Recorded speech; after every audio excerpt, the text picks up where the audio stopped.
Hey guys, Michael here with Farm on Central and Growing Farmers, and I wanted to talk about some lessons we learned from the 2025 strawberry season. So as you know, in 2024, a pretty serious fungus hit the whole industry called neopene. It came out of the nursery. And so that caused havoc for many farmers across the U.S., and we were not spared. So we ended up getting some of our plant material from them, which we ended up having to toss in a dumpster. About 33,000 plants went into a dumpster to try to make sure we didn't have it. So what we did end up with is a little few spots of it in the field, which we were able to manage.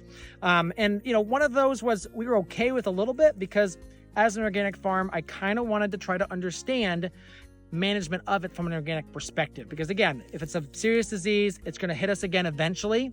And I want to be able to know, like, should I be tilling it under and just save all the work, or can you manage it? And you can manage it. It's not easy. We definitely had some challenges. Rain makes it really bad. And so with that, you want to keep the plants as dry as possible, keep your humidity down, and use a proper organic fungicide program. So that was another thing I think we learned about is using a proper organic fungicide program. So we were able to work something up, and we were alternating a couple different things we were using, and I felt like we had pretty good success. We didn't lose that many berries to the disease. Now, we did have a lot of rain this season, so we did end up, probably losing about 1,000 pounds of berries throughout the two farms we have.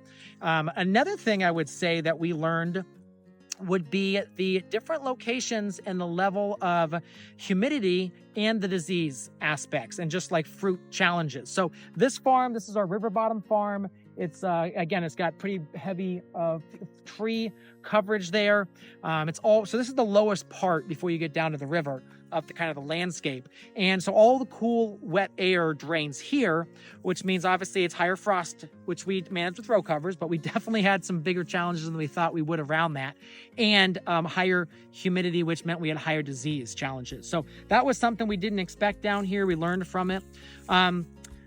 Importance of varieties, I would say, was another huge thing for us. Certain varieties are more susceptible to the neopene. Other varieties don't seem to be bothered by it at all, or much less, at least in our system.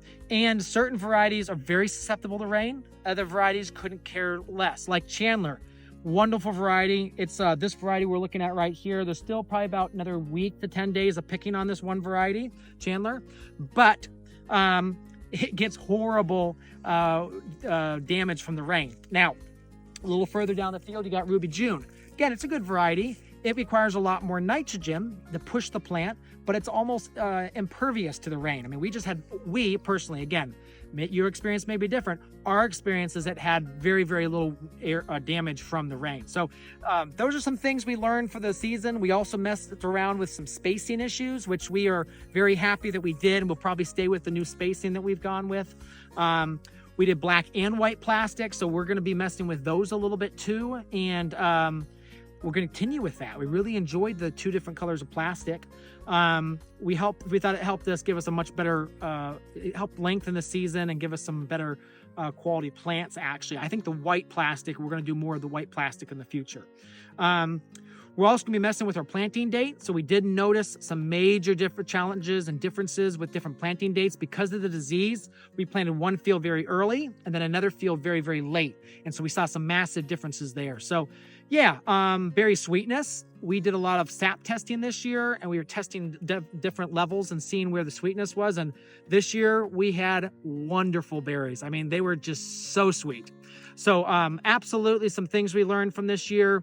If you want more information, check out our website. We have a strawberry workshop you can go through and learn more about it. We also sell plants and tips. So if you're looking to start your own annual bed system, we can be the source for that. So check out what we got going on, and hope this video was helpful.